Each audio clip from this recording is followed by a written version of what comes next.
After years of fanfare and publicity, the second generation all-new Amarok has finally arrived in Australia. It's the first new ute from Volkswagen in 12 years, and it shares key hardware with the current segment benchmark, the Ford Ranger. So it should be pretty awesome, right? Let's find out.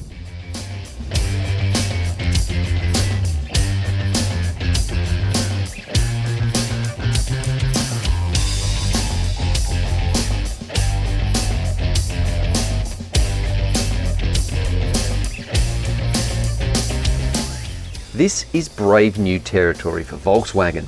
After venturing into the dual cab ute market with its pioneering Amarok, first sold in Australia in 2011, the second gen ute is based on Ford's Aussie developed platform that underpins the new Ford Ranger and Everest. Australia is the biggest and therefore most important global market for the Amarok, which is produced in the same South African factory as the Ranger and was designed by a Melbourne-based team. The result is a vehicle which boasts largely Ford hardware, but with a heavy Volkswagen bent when it comes to design, equipment and tuning. All told, there are 5 model grades of the new Amarok, as well as 4 different engines, in a model walk which closely resembles the Ranger portfolio, the exception being no headline-grabbing Raptor equivalent.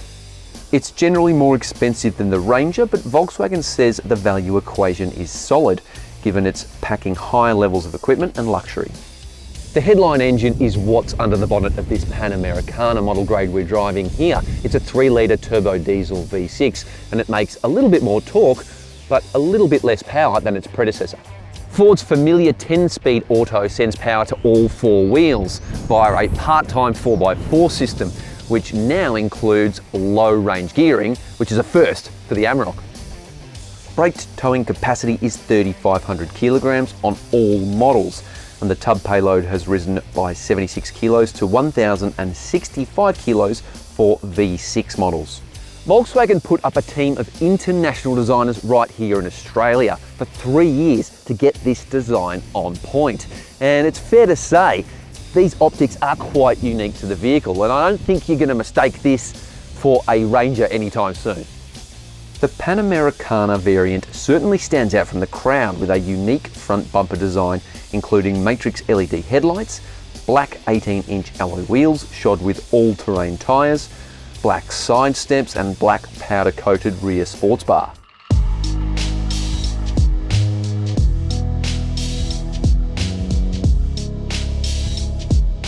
The cabin makes a tremendous first impression. This feels more like a luxury SUV than a knockabout hay hauler. But unlike the exterior, you do get a sense that some of that Ford DNA is seeping through. Sure, the seats and the steering wheel are new, and look, these new buttons and dials around the screen are pretty schmick, but if you've sat in a Ranger, you're gonna get a sense of deja vu. The overall layout, the gear shifter, there's a lot of similarities. Overall material quality is very good for a dual cab ute, and the textured leather upholstery on the seats, doors and dash of this off-road model is lovely, finished with contrast stitching that mimics baseball glove seams. By and large, fit and finish is pretty good, but on a few of the models we noticed some of the plastics aren't quite flush fitting, and that takes a little bit away from that idea that this is a proper Volkswagen. But I do think after a few months of coming through the factory, they will iron out those little kinks. The front seats are heated with 10-way power adjustment, plus things like satellite navigation, dual zone climate control, ambient lighting, and a thumping 8-speaker Harman Kardon audio system sweeten the deal.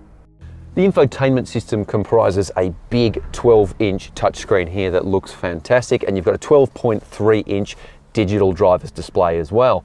And with this one in particular, Volkswagen has made it its own. It looks very much like any other Volkswagen digital driver's display. It feels good, it operates well. The central screen, the menu system is a little bit convoluted in some ways, and to operate the climate controls, they're not hard buttons, so you've got to push a few buttons to get in here, and it adds a little bit more time, but look, overall it does work quite well. Because it's based on the Ford Ranger platform, it's got a longer wheelbase, so you do get a bit more room back here. Volkswagen says an extra 45 millimeters of legroom, but Look, it's comfortable enough back here, but it's not what I'd call super roomy. The seats are quite comfy. The backrests are fairly upright, but that's par for the course for utes. You do get air vents back here, but there's no USB ports. You do get a 12-volt socket and a fold-down armrest that pops out somewhat easily. There's also 2 ISOFIX and 2 top tether child seat anchorages, and the car comes with 9 airbags and now has a 5-star ANCAP safety rating, which is good to see and something its predecessor did not have. All right, let's check out the tub. Not soft damp, but that's okay. You get the spray-in tub liner, and it's slightly longer than previously by 70 millimeters, a little bit wider, and you can still get an Aussie or a Euro pallet between the wheel arches, which is pretty important. Amenities not bad in the tub. You get 6 tie-down hooks, up from 4 in the previous model, and LED lights, where are they? Under here on both sides. There's also a plastic protection strip here to keep the bodywork from getting dinged, but there's no step on the side here to help get in and out of the tray, which the Ford Ranger gets. Gross combined mass is up from 6,000 to 6,500 kilograms, while gross vehicle mass is up from 6,000 to 6,400 kilograms, which are nice little improvements. All right, anyway, cue the music. It's time to drive. All right, first impressions from the captain's chair are very positive. No huge surprise there, given its donor car is very, very good. But look, there are differences I can feel straight away, and the biggest one is the steering. It's a little heavier, and throw in the suspension that keeps the body a little flatter through corners. It's a bit more engaging to drive, I reckon, as well. And overall, there's a slightly more sophisticated, more refined feel to the vehicle.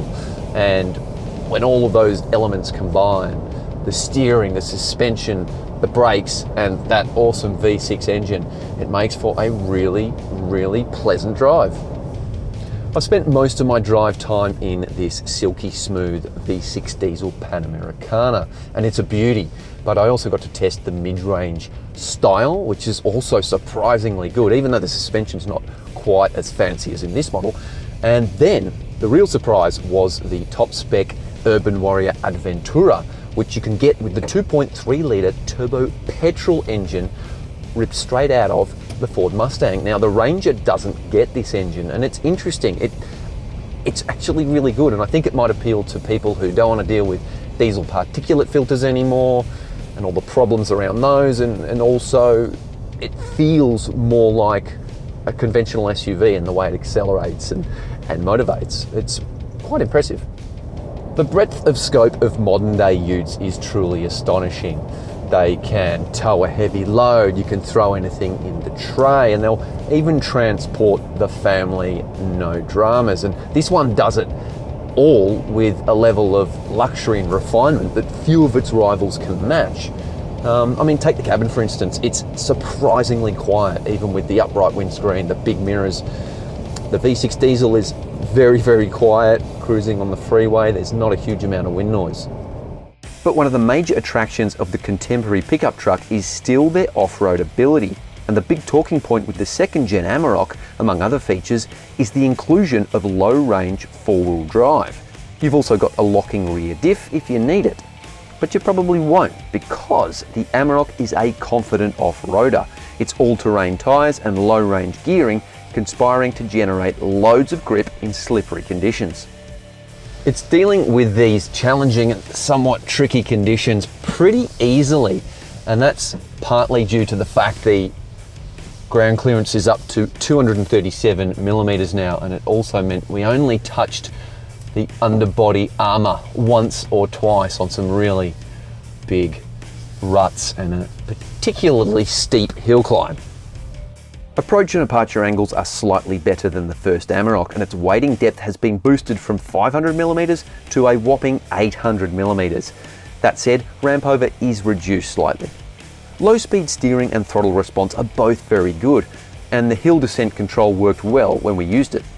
The four-wheel drive system is very, very good. I mean, it's essentially Ford Ranger hardware, and it's impressive the way it's constantly distributing torque to wheels with grip, and having rear-wheel drive, four-wheel drive auto four-wheel drive high, which locks the center diff effectively, and then four-wheel drive low ratio is very, very useful.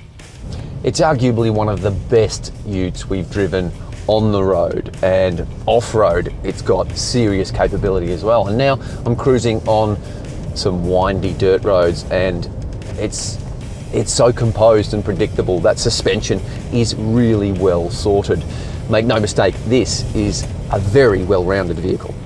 Our first taste of the new Amarok on local roads and off-road trails has been almost entirely positive. It's more controlled on the road than the Ranger and has a slightly more premium cabin feel. The addition of the Aventura model with 21-inch wheels and a petrol engine is an unexpectedly fun pairing as well. So, is the new Amarok better than the Ranger? Well, each variant is a bit different in terms of design and tuning and equipment, so until we line them up side by side, it's a bit hard to say one way or the other. But given the Ford Ranger is easily the benchmark in the segment, one thing's for sure: Amarok is now one of the classiest and most engaging utes on the market today.